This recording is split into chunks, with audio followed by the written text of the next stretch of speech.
force come and join the opposing team. There, Sam's team has won. How do you think Sam helped his team win? Sam upset the balance of forces between the two teams and tipped it in favor of his team. What do we mean by balanced and unbalanced forces? Let's find out.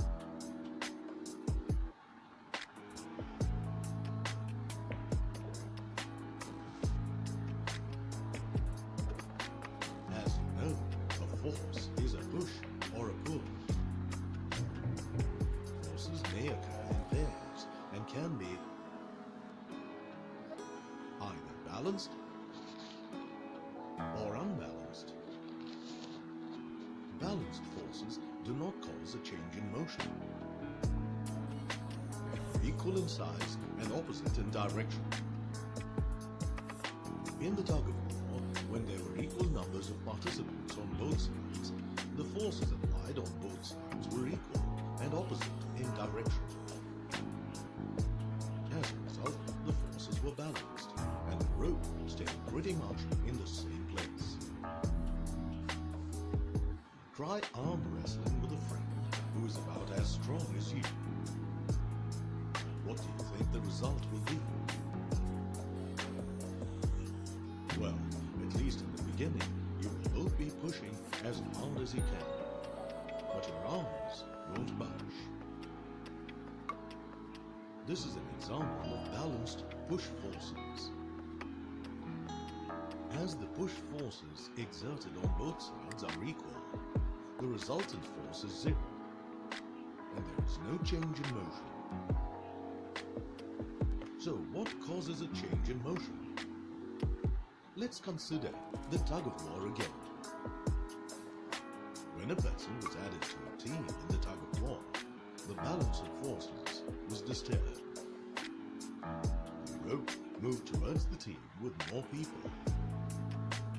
Unbalanced forces cause a motion or a change in motion.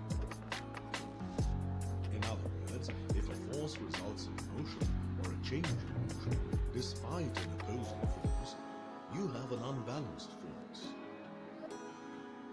That's because the forces in this pair are not equal and opposite.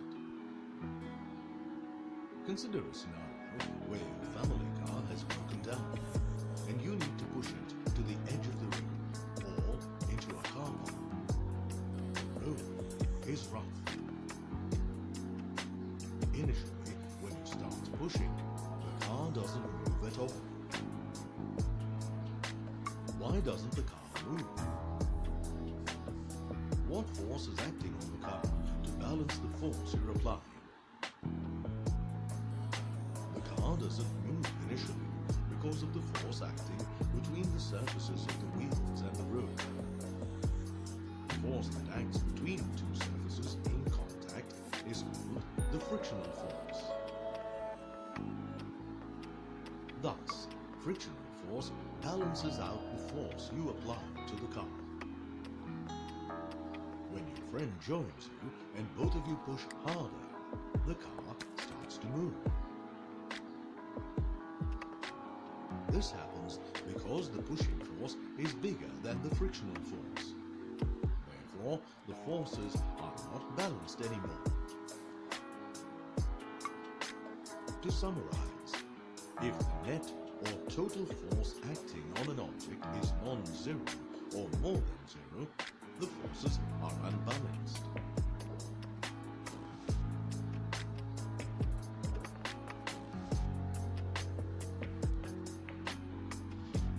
How would you calculate the net force where forces are unbalanced?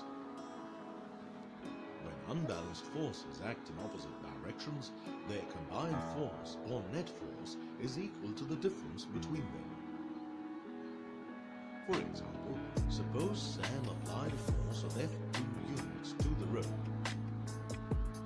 Therefore, the total force exerted by his team would increase to F1 plus F2 units. Net force on the rope would become F1 plus F2 minus F1 units. forces are acting in opposite directions, net force is calculated by subtraction.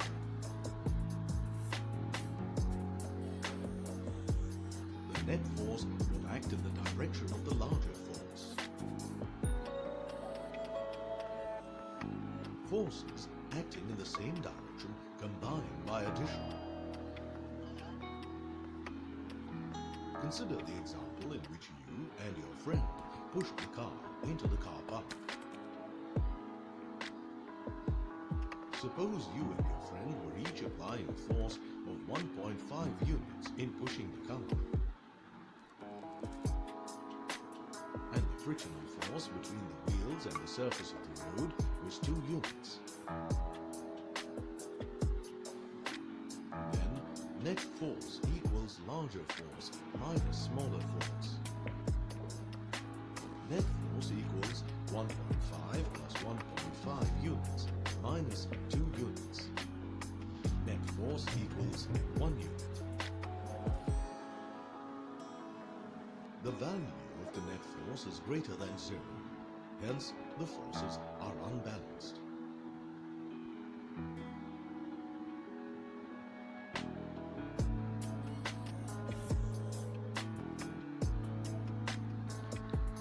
How do balanced and unbalanced forces impact a body? When the forces applied on a body balance each other, either the body will rest, or if it is already moving, it will move with uniform velocity. How does a helicopter remain hovering in the air?